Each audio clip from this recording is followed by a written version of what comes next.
Thanks for joining. Again, I'm going to be talking about best practices for machine learning in the enterprise. Really, this is kind of a culmination of a lot of the lessons learned that my company, Infinia MIL, has gained over the last year, as well as my previous experience with my former company doing data-intensive projects inside of both large and small companies.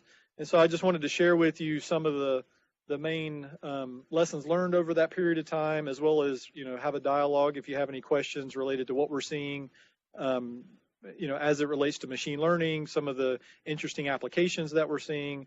I'll talk a little bit about that as well. All right, so first, who am I? I'm the CEO of Infinia MIL. Infinia is a spin-out out of Duke. We're a little bit more than a year old now. We spun out of Dr. Larry Caron's machine learning lab at Duke. He's the vice provost of research at Duke. He's actually also on the board of RTI. He's been a machine learning person for the last 15 years. He's been a computer engineering professor for over 22 years.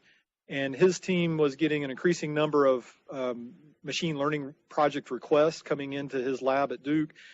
But Duke is a research institution, not a consulting operation, and so he thought now might be a good opportunity to spin out another company really focused on going after some of the machine learning opportunities, some of which I'll talk about.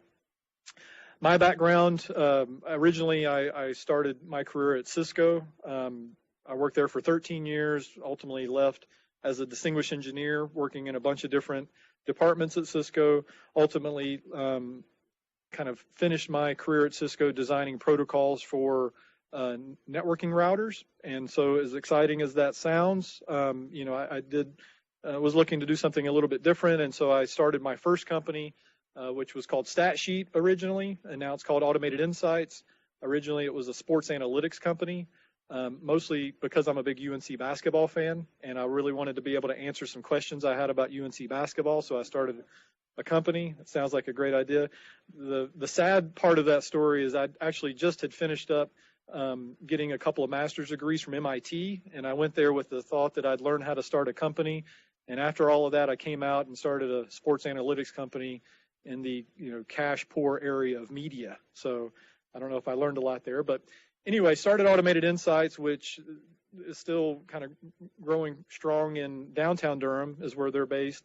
They have a platform called Wordsmith that takes data and turns it into content that sounds like a person wrote it.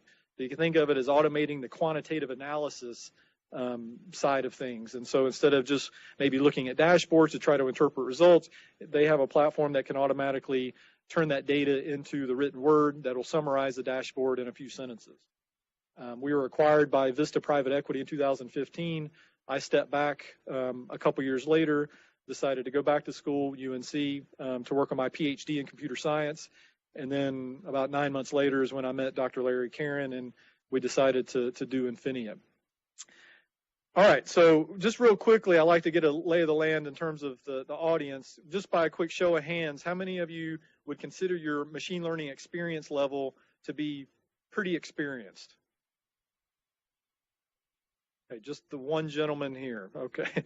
And then an intermediate, like maybe you have kind of a good handle on it, and then beginner. So that's everybody, okay.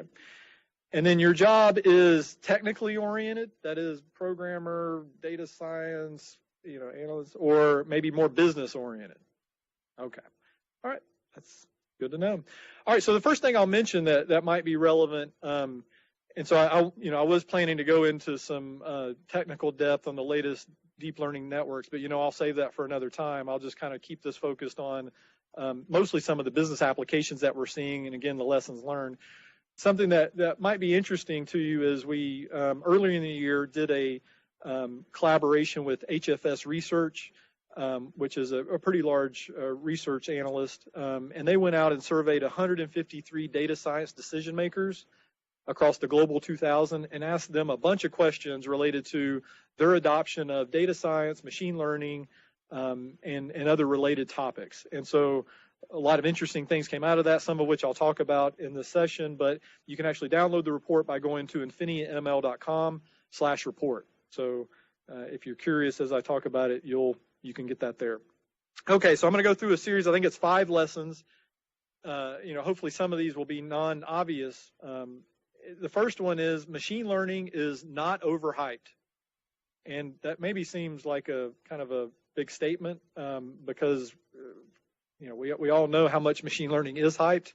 In fact, we have things like the Gartner hype cycle. I don't know if you're familiar with this. Gartner, the large research firm, puts out a hype cycle every year where they put all of the top emerging technologies on this chart that they say kind of maps to how technologies evolve over time. Machine learning, this was 2017, is at the peak of inflated expectations. Now the funny thing is, it's been there, 3 years prior to this, and if you look at the 2018 version, it's pretty much the same thing, except they swapped out machine learning for deep learning, and they pretty much kept it in the same spot. And so again, for 4 straight years, machine learning is, at the peak of inflated expectations. And so, in fact, it couldn't be any more hype than it is now, right? In fact, every year I think we have to be at peak machine learning, because I'm sure you all read about these, even in the New York Times, Wall Street Journals, business publications talking about all of these amazing innovations that are going on related to machine learning. Everybody must be doing it. To kind of touch on some of this, it is true. There's actually one of the reasons that, after my last company, I wanted to focus on machine learning again was that there's actually a lot there. It's not like, many technology. In fact, if we go back to this chart, there's a lot of things on here that, in 5 years we won't be talking about, right? And in fact, this is very common, right? It's sort of the natural evolution of technology. There's the shiny object that'll appear. And then a lot of people get excited by it, and then it'll kind of fizzle out because there's not really enough there for the business world to take advantage of, and so you'll move on to something else. Well, with machine learning, it's different, and there's all sorts of reasons why it's going to take longer possibly than what we anticipate, and it won't exactly maybe meet the expectations that seems to be set, and that kind of Gartner is echoing with their hype curve. But I do think that for the foreseeable future, machine learning is here to stay, and it'll continue to be a prominent piece of technology that businesses, need to look at and will ultimately be taken advantage of. A big reason for that is what they refer to as deep neural networks. And so, to kind of spare you the history lesson, machine learning's been around a while. In fact, the term was coined in 1959 by a computer scientist. But it's taking a long time to get to a point where you have the New York Times writing about some new machine learning innovation on a daily basis.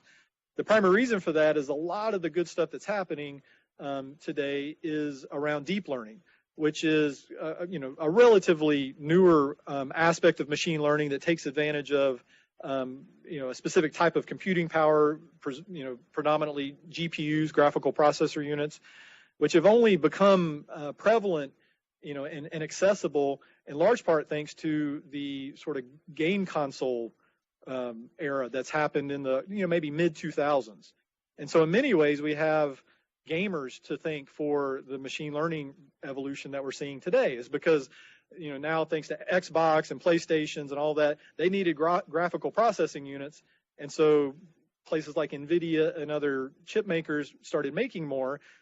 Now that machine learning has become more prevalent, there's more need for graphical processor units, and now they're more accessible, again, thanks to these gaming consoles, and now we can do more with machine learning because we have access to these processors. That's one part of it. The other part of it is data, and I'll talk a lot more about this. I often say that the big data era had to precede the machine learning era. Many of you probably started to hear about the term big data, 2007, 8, 9. It became, sort of in vogue to start talking about data, start doing more with data. And without that happening, you wouldn't have the machine learning era now either, because what we love to say at Infinia MIL is you cannot have machine learning without data, right? You have to have data, and typically you need to have a lot of data to do interesting things with machine learning. And that's absolutely the case for the more complex versions of machine learning, where you can get even more bang for your buck. That is deep learning. They tend to be what's referred to as data hungry. That is, they need even more data because fundamentally what machine learning is doing is automatically finding patterns in data. That's, the most simplistic terms, that's what machine learning is doing. And so if you think about, a solution you're trying to solve for, you need to provide a training data set to a machine learning algorithm that is representative of all the patterns that you ultimately want to be able to find when it goes to production, right? And so you can't just train on 5 or 6 patterns and hope it's going to find other types of patterns in the future. It needs lots of data to be able to discover those types of patterns so that in the future it can find things that are at least somewhat similar. So, I'll talk about 3 specific areas where machine learning has seen a lot of interesting advances. The first is around image processing, specifically object recognition. So one of the projects that my company, Infinia, is working on is with the TSA.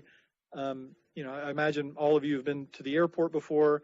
Anytime you go to the airport, you have to put your bags on the scanner as you're going through security, and there's somebody behind the scanner trying to determine if you have a knife, gun, or explosive in your bag. Well, there's been studies that the TSA has done to determine the accuracy of humans doing that, and I hate to report, but it's not great. And so they have been interested in finding other alternatives, and so they turned to Dr. Karen at Duke a couple of years ago to start exploring, can we possibly use deep learning to automatically detect knives and guns?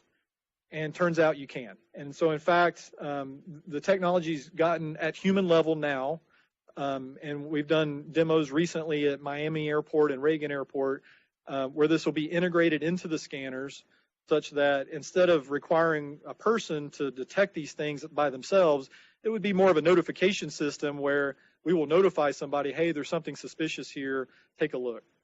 And so this is just one example of object recognition. But in general, especially when it comes to things relating to images and inspecting images, and this applies to manufacturing, it applies to a whole host of areas, the technology, specifically machine learning, has gotten really, really good. The next area, and this is more of my area of expertise, is around natural language processing, NLP. You've probably heard of that. Traditionally, natural language processing has been more of a brute force style technology. That is, you try to comprehensively model a language. And the problem with that is languages are not necessarily very specified. Like, it's very difficult to articulate all the semantics with a given language.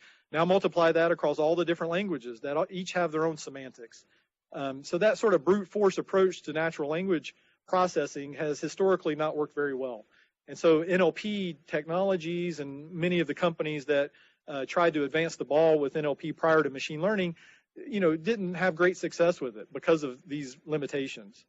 Well, now with the introduction of machine learning in the natural language processing space, we're seeing significant advances. One of those is the one I have up here, which is around machine translation, or that is translating from one language to another language automatically. The blue is the phrase-based model, which is the sort of, again, more brute force style approach to machine translation, which Google had been working on for many years, right? And it had gotten okay. I don't know if any of us would really, want to be stuck in a foreign alley somewhere and only had to rely on this version of Google Translate, but it did okay. But then as soon as you added the neural approach, which is the green, you got, at least a stepwise increase in the performance. And in some cases, for some language pairs, specifically French and English, you've gotten to almost human level performance. And again, this is something that will be, only improving from here on. I mean, it's likely that we'll have human level performance across most language pairs, especially some of the non-Asian languages are easier. And so this is an area where, machine learning has absolutely helped. There's a variety of others in the natural language space. For example, things like chatbots, other sort of natural language technologies, question and answering. Those have improved markedly over what was available just even a few years ago. And all of that is due to machine learning. The third area that I would talk about is, kind of a bit of a catch-all. I would describe it as complex pattern identification. And if you're familiar with Google's AlphaGo project, which is software they created that essentially beat the best grandmasters at the ancient Chinese game of Go. Really what that is just taking in lots of data to automatically predict the best pattern that ultimately will win in this game. And there's lots of examples like that. Some of the ones that my company sees pretty frequently is trying to identify who are the optimal applicants for something, right? So you have a pool of applicants, have some data about which of those of your current, maybe whether it's employees, customers, whatever, have performed the best. And now you want to be able to predict, given a new applicant, are they going to be a successful customer or employee with you or not? Again, that's kind of a sort of complex pattern identification where you're taking in lots of different types of data. It could be numerical data, could be unstructured data, even text data, and trying to identify what are the patterns that map to what you're looking for. So lots of interesting things there. Now, my company focuses on, really trying to drive business impact. We think about that as either reducing cost, increasing efficiency, or achieving breakthroughs. And one of the interesting points that I'll note is that I believe we could stop innovating on machine learning today. That is, no new research papers, no new techniques, and there would still be a 10-year backlog of deploying machine learning inside of most companies. In fact, we're working with several companies now that they could completely saturate my company for the next 10 years just doing work for them. The challenge is that most companies don't have the technical expertise and understanding to take advantage of those opportunities. But that will change over time. I think, the barriers to implementing machine learning, the skill sets that are needed, those will become more prevalent over time. We're already starting to see some improvements there. That will absolutely get better in time. Now, again, I'm on the notion that machine learning is not overhyped, so you have to kind of bear with me. I'm going through these points of showing you that the capability is real, and that at least from our vantage point, we're seeing lots of interesting things. One example I'll give you is in the automated contract analysis space. So working with a legal services firm called Axiom, they're based in New York and Seattle, and they have a model where they employ lots and lots of attorneys and legal professionals that help them during large M&A events with their clients to sift through thousands of legal documents to look for things like change of control clauses and other sorts of issues, identification, things that are relevant when you're going through an M&A transaction. And their question was, can we just automatically, can we have technology that will automatically sort the documents? So given a group of PDFs, can you sort them by MSA, SOW, amendment, NDAs, et cetera? And then once you have them sorted, can you also answer questions related to, are there potential issues with change of control? Is there an indemnification clause? And you kind of think, well, maybe that sounds like an easy thing, but it turns out when you apply this generically and you're trying to solve this for any potential customer, there's lots of different ways to talk about change of control, right? It's not just simply doing a search for change of control and you solve the problem. In fact, there's many different ways that can take form. And so that actually works well in a machine learning context, because if you can essentially train an algorithm on many different ways of specifying change of control, it can learn those patterns and then detect them, maybe if it's even not exactly specified in that exact same way, in a new client.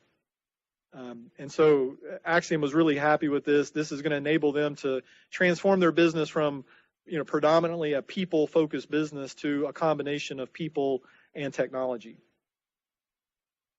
Another interesting one that we're seeing, that we actually have this at our booth outside if you want to take a look, is a mobile ultrasound device. And this is kind of an interesting, to me it's a little bit thought-provoking in terms of what actually this could mean sort of globally speaking. But we had a Chinese company come in to our office back in January, and they came with an Android device and a mobile ultrasound device. That's a little wand that you would plug into your phone. And, they stuck it up to their neck and said, look, there's my carotid artery and there's the brachial plexus. And what they wanted to be able to do was to have the application automatically show those things on the phone so that you didn't have to kind of figure it out for yourself, because it turns out it's actually pretty hard to find these, especially ultrasound's not the highest resolution technology. It was hard to do this on your own. And so could we possibly build a mobile version of deep learning that could automatically detect these things? And the answer was, we went into this not knowing exactly whether we could or not, but turns out we could. And this presents all sorts of interesting. This has all sorts of interesting implications. Specifically, this company is going to go back to China and presumably start selling this kind of technology. And to have something like this in the United States would take significantly longer. In fact, I'd argue it's hard to, it's unlikely that a small company, a small startup, would be able to be around long enough to see something like this to market. It's more likely that one of the dominant players would have to play this out. And so what does that mean, for other countries that are more receptive to implementing technologies like this? Now, there's a whole separate argument about whether you want to live in a country that's this receptive to allowing technology this quickly. But imagine, several more years of Chinese companies deploying machine learning technology like this way before maybe we do that in the United States, and how much of a head start they'll ultimately get by doing that.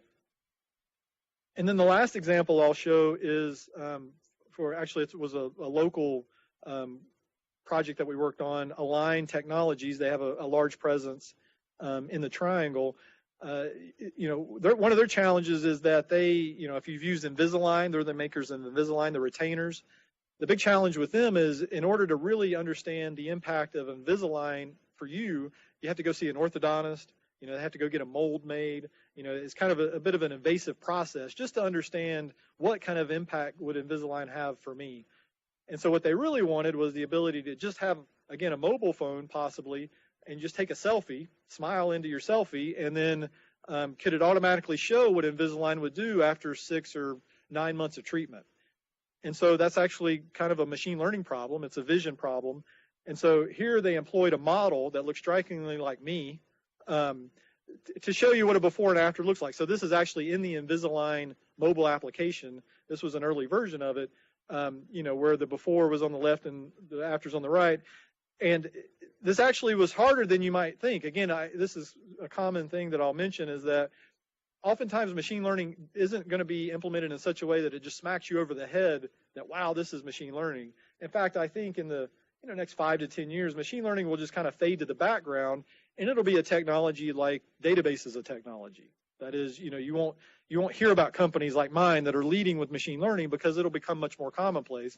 In this case, this seems like a fairly routine transformation. It's actually pretty complicated, because to do this automatically, you have to find, where's the teeth located. They have to actually pretty accurately represent what the change is going to be from this to that, or they could get in trouble with consumers if this is sort of false advertisement. And so you have to be able to automatically find where all of the teeth are, each specific tooth, and how that could change based on their model of your teeth. So it's actually really complicated, but in practice, it just shows up as this kind of neat app that now exposes their application to a lot more people, and potentially gets this in the hands of people, significantly more people than what they had access to before. So in many ways, machine learning, I think, can be subtle, but can have significant impact without, the person that's actually the consumer or the customer even knowing it.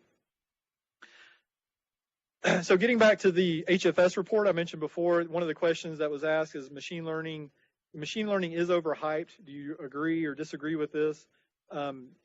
It's probably not too surprising that 30% agreed. But again, it was maybe surprising actually that not more agreed, or even strongly agreed. I was thinking that these are more data science decision makers, so these are people that are in the field. Again, I think this kind of goes to the point that as a just general reader of the tech press, you might read about all these things and wow, this is just, there's so much going on. When in practice, a lot of the practitioners believe the hype. And in fact, it's not really hype. There's a lot there, and sure, we're talking about it a lot, but that's because it's unlike other technologies. I might throw, VR under the bus, or some of these other technologies that have had a lot of hype, but we've kind of been searching for real applications. Machine learning doesn't fall into that boat. All right, so the next one, machine learning is still immature. And so this is kind of counter to what I was just talking about. So if the hype is sort of off the charts, we're at the peak of inflated expectations, the actual maturity of the underlying technology, I would put as relatively low on the spectrum. So this is just Robbie's S-curve of machine learning technology maturity, and kind of where I put it is down at the bottom. And what this is representative of is the actual tools, the platforms that are available today to help companies like yours get machine learning into production is still relatively immature, right? And in fact, at a recent board meeting, Dr. Karen and I, we were commiserating a little bit about, all right, a year into our company, kind of where do we think the market is? Coming into it a year ago, we thought, well, maybe we're getting into the third or fourth inning of the sort of machine learning life cycle. And in fact, where we think after a year later, we're still in the first inning. And in fact, that all these people that, think that they're being left behind, McKinsey came out with a report that only 5% of public company CIOs have done anything with machine learning. That seems more typical to what we see. That most of you in here are probably thinking, wow, we need to get on the machine learning bandwagon ASAP because everybody else is doing it and we're being left behind. That's not exactly the case. There's a lot of people that are trying it and dabbling in it, but actual real world production implementations, that's just starting now. So if you're just starting your machine learning journey, now's a good time. You're actually not that far behind. Now, things are going to accelerate quickly. I don't think that'll be the case in 3 or 4 years. I do think that, we're starting to see lots of companies get their act together and start down that path, but you're not behind now, right? You'll be behind maybe in a few years if you don't do anything, but at least as of now, put your mind at ease. You're not behind. All right, lesson number 3, your data is not ready for machine learning. And so this is a common thing that I've seen even dating back to Automated Insights. Eventually, we just got to the point of not trusting our customer when we asked them, is your data ready? Partly because, and I can't blame our clients because they don't really know what does it mean to be ready for machine learning. We actually have come up with a process we call the 3D methodology for deploying machine learning. And we believe there's these 3 fairly discrete steps. Now, you may slice and dice it a little bit differently, but we think that you'll go through all 3 of these stages. The first step is data preparation. And again, we put that in there mostly as a forcing function, because if we ask, if 90% of our customers would tell us that their data is ready, and a lot of those, most of those, when we got in there, their data wasn't ready. And so instead, we just said, you know what, let's just make sure that we have this data prep stage, and if your data is ready, then we'll just blow right through that and then move on to development. But if not, then we need to spend some time getting the data cleaned up and ready to go. And you may see different estimates. A lot of the time of that goes into machine learning development really is spent getting the data cleaned up. It could be as much as a third of an overall life cycle of a project is just spent on that first step, maybe even more in some cases, depending on the data sets. So one thing I'll mention on this, because it comes up a lot, like why, our clients think that their data is ready, and so why isn't it ready? Why don't they know if when we can come in, spend a little bit of time with it and say it's not ready? The analogy I like to use is getting your yearly physical. So, you hopefully go see a doctor maybe once a year to get a physical. You would think that you know your body better than anybody, right? So what is it that a doctor's possibly going to tell you when you go in and see him or her for your yearly physical? Well, the doctor performs a variety of tests. They poke and prod. They check certain things that you don't do on a regular basis, and then they can come back with certain diagnoses that maybe you couldn't have possibly expected. It's very similar when data scientists go in and look at a data set. Now, you would think you might know your data better than anybody, but you're probably not poking and prodding at it at the same way that a data scientist does, or that the same way that someone like our company does when we're going in and trying to create a machine learning solution. And so it's actually not that surprising. Again, typically you don't know what you don't know. You don't know what we're specifically looking for. The way that we've come up with a set of sort of attributes of good data. The first is it accessible? Oftentimes people will think of problems that they want to solve for, and they think, yeah, the data exists over in the other department, and they know the data exists somewhere, but they actually can't get to it, or there's all sorts of roadblocks to getting access to the data, and so that's almost like the data doesn't exist. And so the first question really is the data accessible? This can even relate to, say, customer data. It's often times where, companies are wanting to do some interesting analysis on customer data, and our first question will be, well, do your terms of service allow for that usage of data? And then they go in and look at the terms of service and say, well, the terms of service were created 10 years ago when we didn't really contemplate our usage of the data in this way. And so then it's kind of a gray area. So are your clients okay with using the data in that way or not? In some cases, you may have to go back through and ask for permission from clients or change your terms of service. So it's not always a given that just because the data exists and it's there, it's something that you can actually use. The second is the data sizable? And so I mentioned at the very beginning, machine learning is data hungry. You need a fair amount of data in order to use it with machine learning. An obvious question is how much is enough? And unfortunately, there's no good, easy answer for that. Depending on the specific type of problem you're looking to solve, there are techniques that allow us to use data in one domain and apply it to your domain. A good example of that is the TSA use case that I mentioned before. Turns out that the initial algorithms for the TSA X-ray deep learning algorithm were built off of natural images. So there's some well-known natural image object detection algorithms out there built off of large corpuses of natural images. Natural images are pictures of cats and dogs and all that.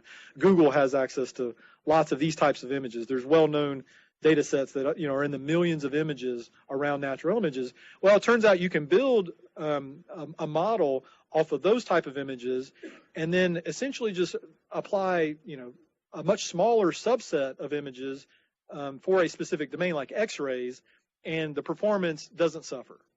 And so that's an example where you can use a base data set that actually isn't your data set, but now you can apply it a small layer of your data on top of it, and actually you can get the same performance.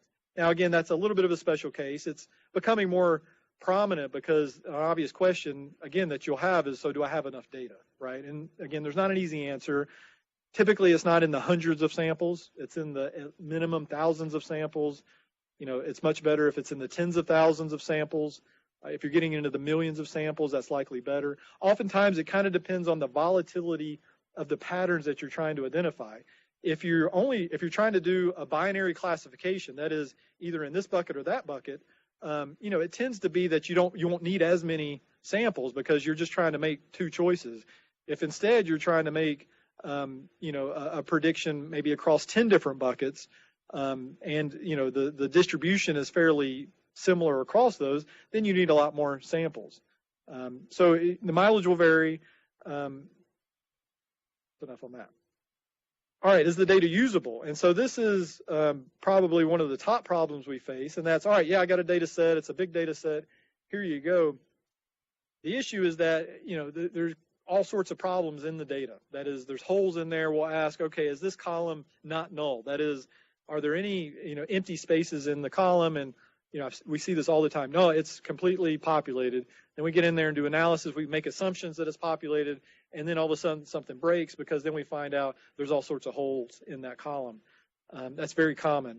Or, is there sort of understanding about what the format or syntax of that data in a specific column is going to be? Sometimes, while machine learning, there is a little bit of magic to it in terms of it can figure things out on its own. Oftentimes, you do need to provide some semantics or some understanding of what data is available, the sparsity of that data. That's kind of a fancy way of saying, is it going to be fully populated or not? Can you rely on that column, consistently? That often relates to, do you have enough data? Because if a column, if you have a set of information, but it's missing an important attribute, then it's almost, in some cases, like you can't even use that row to begin with. You have to discount it because it doesn't contain the full set of information that you might need. Kind of related to all that is the data understandable? And so this comes up a fair amount. We'll just get a spreadsheet, that may have 50,000 rows in it, but the column headers are like column 1, column 2, column 3, column 4. And we're trying to make sense of exactly what are the boundary cases of that data set. What can we expect that to have? Has it been documented in some way? And this is often still, pretty lacking in most cases. Even if you've been doing a pretty good job with collecting data, can you communicate what are the contents of that data to a third party, even to maybe internal folks? So that's something to think about, that's an important piece that you'll have to kind of come to grips with if you're wanting to do projects like this. And then the last one is the data maintainable? And what I mean by that is oftentimes, say you're working with my company, we say, all right, we need a data set that has this and that in it. And then you go through and you maybe cull together a couple of different places and you do some transformations on the data. And then, all right, now you can provide us a CSV with 1 million rows in it. And that took you maybe a couple of weeks to put that together. We do our work on it. We do some training. We come back with some results. And then we say, all right, great, we're ready to go. Let's put this into production. Well, then now you got to think through, well, how did I get that data set to begin with? And it'd be surprised how many times it comes back, well, actually, I'm not sure we can actually do that same thing in production. Like, we got the data, but like that's just because I hacked it or whatever. I didn't actually do it in a way that we could simulate in production. So even from the beginning, when you're trying to come up with data sets or even transformations on the data, make sure you're doing it in such a way that the data will be maintainable in the future. Again, if you can't create a maintainable data set, it's essentially like that data doesn't exist, right? Because it can do so much in a training mode, but if you can't have it in production, you're going to have limited value. All right, so lesson number 4, centralize your data science resources. This is another one that I hadn't really thought about prior to us starting the company, but it's become obvious in hindsight. So let's take software engineering, right? Software engineering in general is fairly distributed inside of a lot of companies. You'll have maybe engineers in different departments and, sort of who owns the resources and those kind of issues aside, you can have functioning developers inside of just about any department. You don't have to necessarily centralize those resources. I would say that's markedly different than how data science works today for a couple of important reasons. The first is the way it works inside of a lot of companies is that data science is distributed. That is, each department maybe have hired their own data scientist, or maybe they have a couple data scientists. And that presents problems in 2 ways. One is what we found at Infinia MIL, we've had an open data scientist position for the last year. We've received 700 applications for that position. We've hired just 3 people for that role. But everybody that we bring in, I ask the question, so why were you interested in Infinia MIL? What is it that drew you to the company? And inevitably, they all say, well, I went to your page and I saw you have all these data scientists, and I thought, wow, I could learn a lot from that team. And, whereas I'm just like one person at my company right now, and I'm kind of supposed to be the person that has all the answers. Well, the issue is, and this is the second challenge, is data science is still a really immature field, right? It's not like software development where, again, a software development at one company resembles mostly what a software developer at another company looks like. Data scientist, that is not the case. A data scientist at SAS does not look like a data scientist at my company, does not look like a data scientist even at Automated Insights, my previous company. It's still a very new field. And so what that means is people are still trying to figure it out. It means practices vary across departments in those cases. And so what happens is data scientists recognize that. And so any opportunity they can have where they can work with other data scientists, that's an attractive proposition. And so again, one of the reasons why we've been an attractive place for data scientists is that whole reason, that we have a large team of data scientists. In fact, I'm sure there's many companies in North Carolina that have more total data scientists than we do. We have roughly 16 or so if you count our machine learning engineers and data scientists. But it's probably very few companies in North Carolina that have any single team larger than ours of data scientists. And so again, we suggest to our clients that try to centralize your data science function. It won't be necessary forever, but while we're still figuring out what it means to be a data scientist, while we're still developing the practices around data science, it's absolutely critical. Kind of the slide here, what it's talking about is would you rather be a magician, somebody where you're working with other people that really appreciate and respect what you're doing, or do you want to be the alien that's the data scientist in the corner that's supposed to solve problems but no one really understands what you're doing? Okay, so I've talked a little bit about our team. The 5th lesson that I'll mention is that I think I'm seeing kind of a turn a little bit in the tech press. I do a lot of interviews around the workforce challenges that we're all seeing, the impending sort of issue that AI is going to steal everybody's job, and what does that mean, and when is that going to happen? I'm here to say that there isn't a jobs problem, there's a skills problem. And at least for the foreseeable future, I don't see that AI or machine learning or anything of that ilk is going to disrupt the workforce any more so than what we're traditionally used to. That is, there's always disruption that happens in the workforce. There's automation, there's new opportunities, there's businesses in decline that result in people losing jobs. That will continue to happen. Machine learning may be a small aspect of that, but this sort of wide-scale loss of jobs and wide-scale, sort of job shortage is not going to happen anytime soon. Just a quick example of what I'm talking about. My last company, Automated Insights, we had this platform that created content. And again, we did it at a large scale because it was all automated. A few years ago, we were already doing over 1.5 billion pieces of content a year. So you can think about a game recap of a sporting event as a piece of content. We were doing over 1.5 billion pieces of content. If any of you play fantasy football, Automated Insights powers the Yahoo and NFL fantasy football recaps that come out that sound like a person wrote about your fantasy matchup.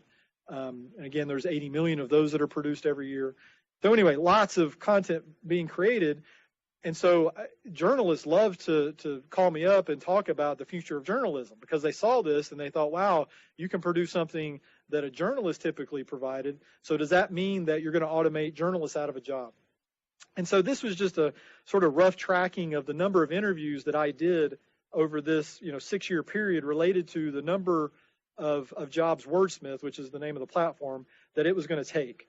And then this next chart is, to our knowledge, the number of jobs that were lost due to an implementation of Wordsmith. And this is across even interesting applications like when we did earnings reports for the Associated Press, which were, a very prominent thing that the AP had created in the past. Every quarter, companies announce their earnings. We automated the reporting of that. And again, nobody lost their job as a result of that. Now, again, if you look at these trends, again, the amount of content going up like crazy, number of interviews, meaning the amount of interest in the impending job loss in journalism going up like crazy, but no one losing their job. And if you need any more, indication, I would just point to the unemployment rate, which the 2018 number came out recently, and now it's 3.7. Again, the unemployment rate continues to go down.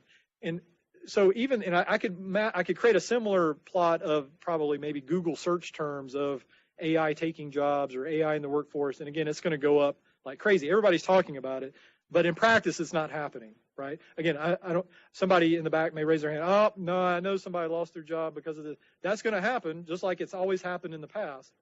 And I'm not going to say that this trend will last forever, right? Next recession that happens, there will definitely be an uptick in the unemployment rate. As more automation occurs, there will be more unemployment. It's just not at the levels that we hear about it, right? And so the concern that I hear sometimes from companies about, well, we're nervous about implementing machine learning because of the impact on the workforce.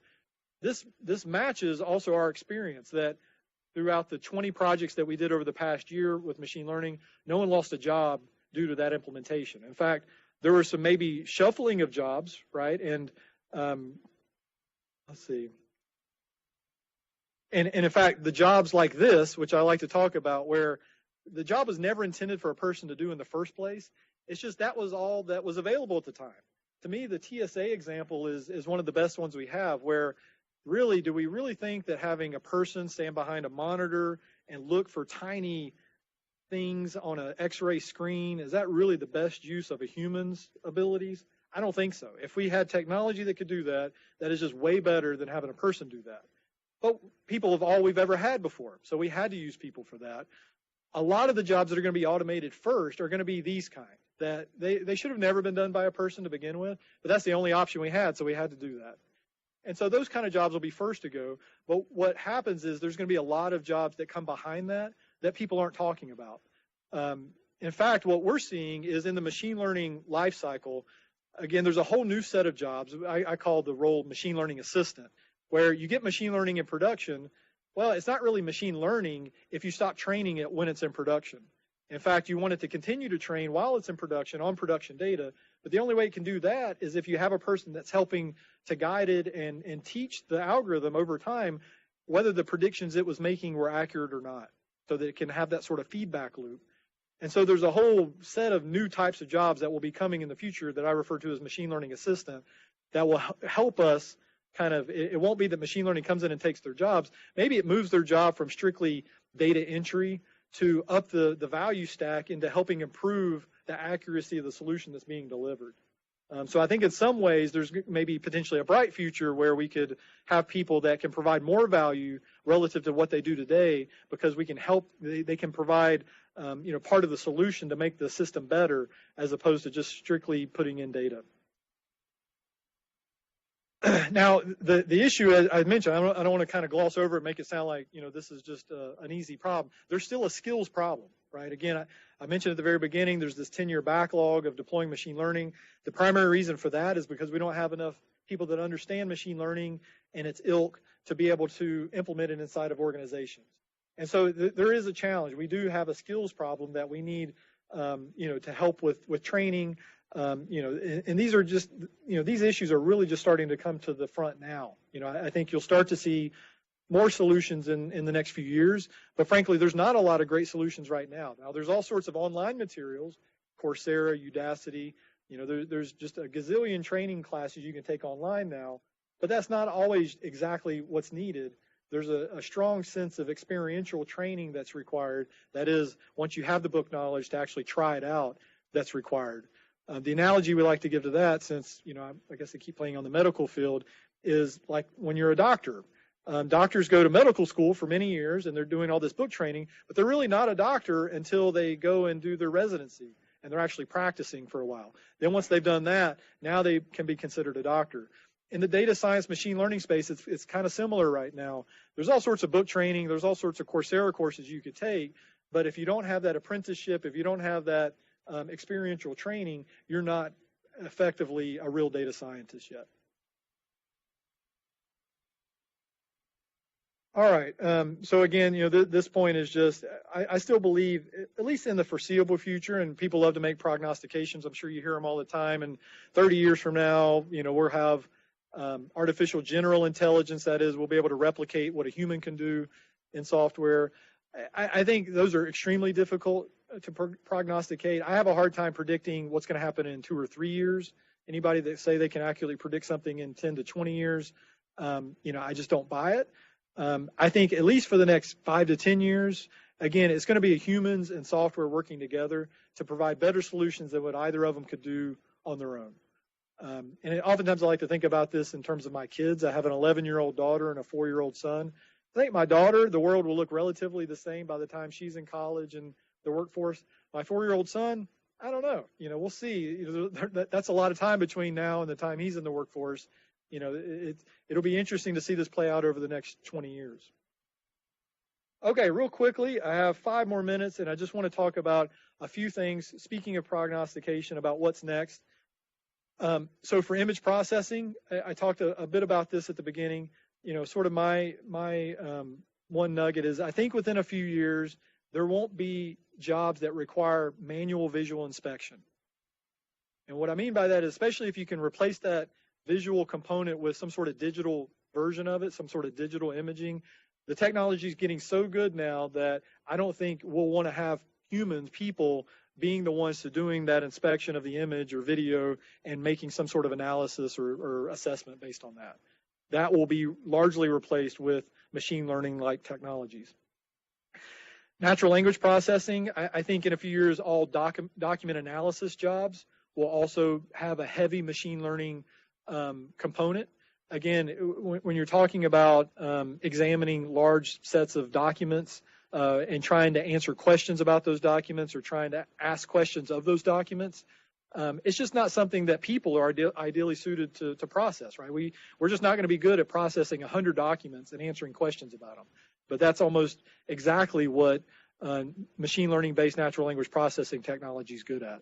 And I define document pretty loosely here. Document could be a PDF, could be a Word document, could be email. And so I think any of those kind of longer length text-based documents will have all sorts of interesting applications for machine learning. And this is one that our executive chairman, his name's Mike Salvino. He was the former group CEO of Accenture Operations. He managed a 110,000 person organization. One of his thoughts is that as much money that was spent installing source data entry systems like SAP, Oracle, Cerner, and Epic in the healthcare space, Salesforce, as much money it was spent installing those will be spent getting the data out of those systems. Because if you look at it, we're currently in a generation of technologies, and Salesforce loves to clout, how much that they're based on the cloud.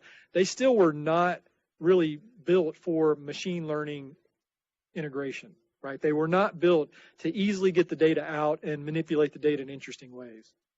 We know firsthand. And so what that means is, in order to get all the interesting data that was put into these systems out, it's a lot of work, therefore a lot of money to do that. And so the next generation of technologies that come behind these, if they're not able to kind of, adjust over time, I bet they'll be much better suited to handle that type of machine learning task. Right now, they're not, and so that means it's challenging in many ways to get data out of them. Okay, so I'm done. Happy to take a couple questions. I just wanted to mention we're actually working on a book called Machine Learning in Practice. It contains some of the things that I've talked about here. It's primarily for business leaders, managers. It's a non-technical book. That is, it's not intended for data scientists, primarily because there's very little content available today for that audience. And so we thought we would help there by writing a book around it. It should be out sometime in early 2019. We have a blog called machinelearninginpractice.com where we're publishing early drafts of the chapters there, so check that out. And I'm happy to take any questions in the last 3 or 4 minutes. Robbie, what if people want to Wow, that's a great question. So the Geek Out session, I think, is from 8 to 9 o'clock. 30 minutes within 8 to 9 o'clock. Is there a specific room assigned yet?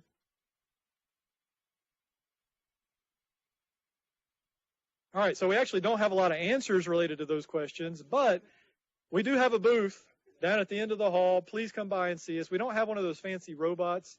We've got one on order just so we can, draw more attention that way. But we're happy to talk to you about Infinia MIL and what we do. We do have a Geek Out session between 8 to 9 in the morning tomorrow, so please come for that. Any other questions? Yes.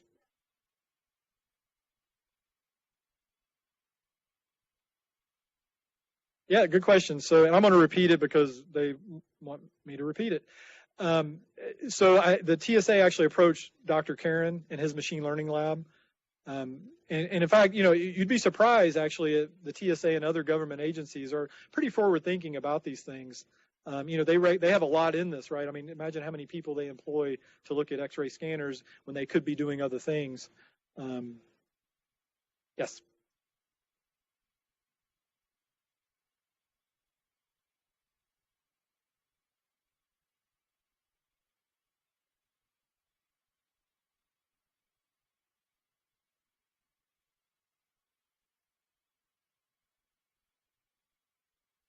Me personally, I leave that in there.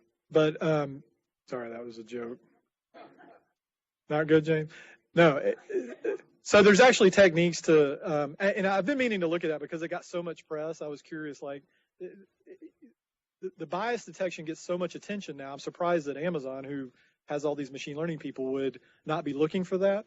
And so there's actually really good techniques to help you discover that. In fact, to me, that's one of the arguments for using a machine learning based approach, because fundamentally, when you have people doing it, the problem is, like, you don't know necessarily when there's a bias. The advantage of using machine learning is at least you can detect it in some way, right? And so I think that there's a lot of opportunity. Not that it's foolproof. I mean, machine learning has to train on something, and it's training on data largely that was produced by humans. And if humans have those biases, then the machine learning algorithms are going to reflect those biases. It's not that machine learning comes out biased, right? It only gains the bias because it trained on data that was biased. So I think at a minimum, it helps push the ball forward by at least exposing those biases, and we have techniques that can help us overcome those. Question here?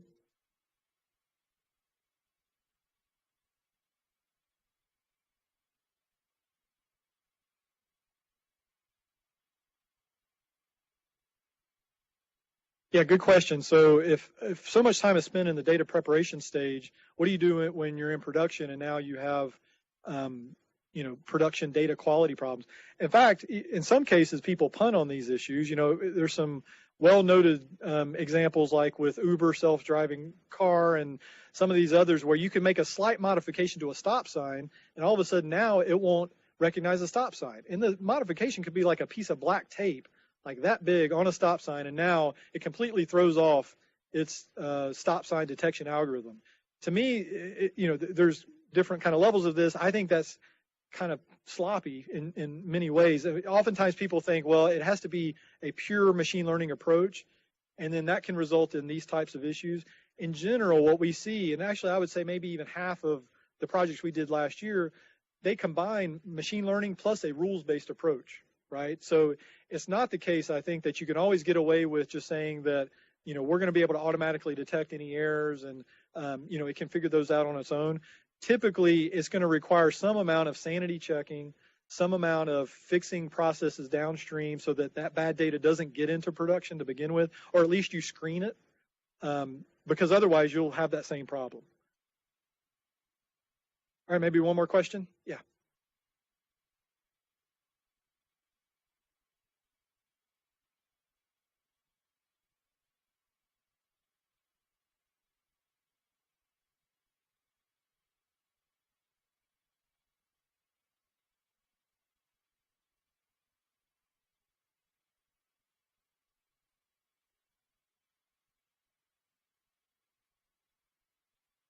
Yeah, so the question is, why have only 5% of companies implemented machine learning?